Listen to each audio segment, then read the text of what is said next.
L'Europe et la France s'enfoncent dans la crise.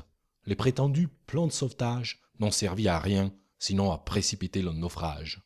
Nous venons de franchir le cap des 3 millions de chômeurs, plus de 6 millions si l'on prend en compte les temps partiels imposés. Et les dernières annonces de plans dits sociaux préfigurent 120 000 nouvelles suppressions d'emplois.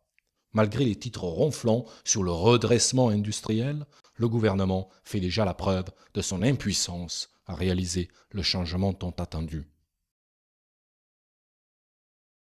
Que faire? Alors que dans tous les pays où elles ont été appliquées, les solutions libérales prescrites par la Commission, le FMI et la Banque centrale européenne n'ont fait qu'aggraver les choses, c'est encore la rengaine ultralibérale qui s'épanche dans les universités d'été chic. En France, les salariés coûteraient trop cher et bénéficieraient d'une législation sociale trop protectrice. Mais quel est donc le modèle de ceux qui trouvent que nous coûtons trop cher? Ce que ces gens appellent compétitivité, c'est une entreprise qui fait 30% de profit en faisant travailler à l'étranger des gamins de 12 ans qui triment 12 heures par jour pour 20 $ mensuels. Et puis ils nous disent, si vous travaillez encore plus longtemps pour encore moins cher, vous êtes plus compétitif et on met l'usine chez vous.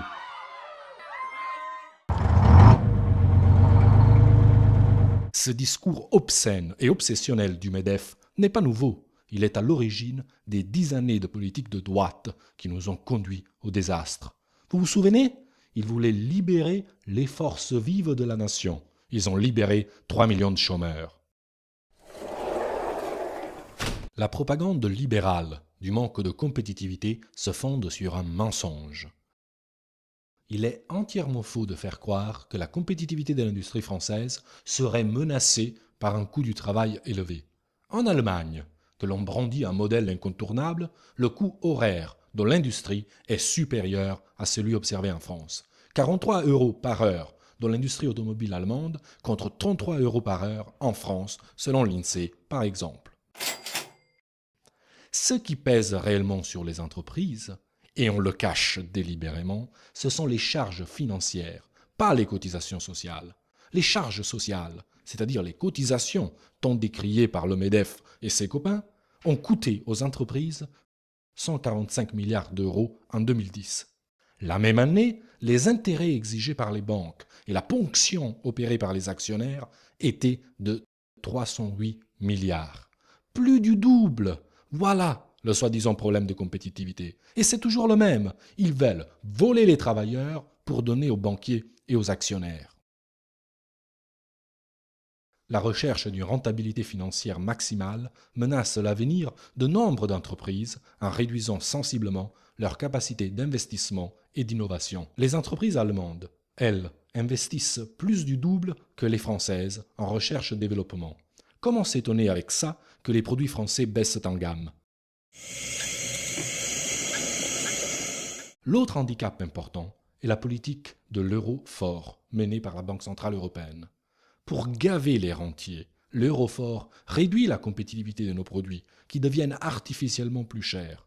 Résultat, des entreprises comme Airbus font le choix de délocaliser leur production en Chine ou aux États-Unis pour vendre leurs avions en dollars.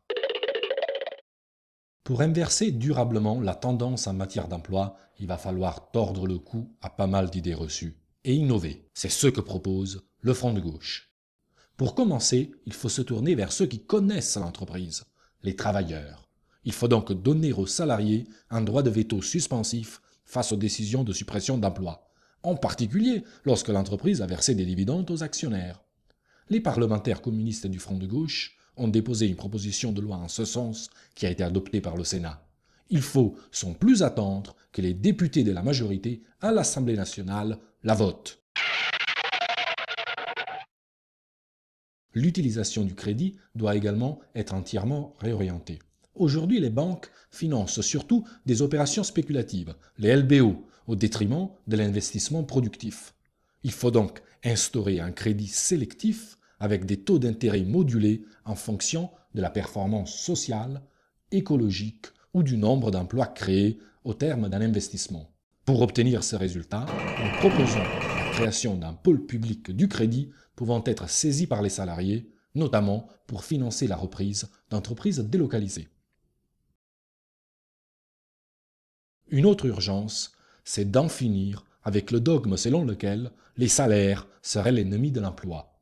Au contraire, à force de stagnation, voire de baisse salariale, à coup de rigueur, c'est toute l'économie européenne qui est en train d'étouffer.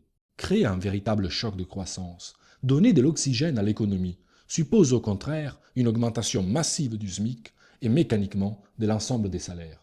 Un simple coup de pouce ne sert pas à grand-chose. C'est une question de bon sens. Pour vivre, une entreprise a besoin de vendre ses produits. Mais si les gens ne sont pas payés, comment peuvent-ils les acheter? Enfin, ayons l'audace de dire la vérité. La compétitivité des entreprises repose d'abord sur un haut niveau de service et donc de dépenses publiques. La qualité des infrastructures, notamment de transport, de communication, le niveau de qualification des salariés, l'excellence du système éducatif ou de santé, tout cela concourt à faire des travailleurs français les plus productifs au monde. Parce qu'elles profitent d'une main-d'œuvre éduquée, transportée et en bonne santé, il est juste que les entreprises contribuent au financement des services publics. Nous sommes dans un moment historique crucial. L'avenir de millions de travailleurs dépend des décisions que ce gouvernement va prendre. Soyons clairs, on ne pourra pas faire plaisir en même temps au MEDEF et satisfaire les besoins des salariés. Il n'y a pas d'entre-deux. Il va falloir choisir. Nous, on a choisi. Notre dessein, c'est l'humain d'abord.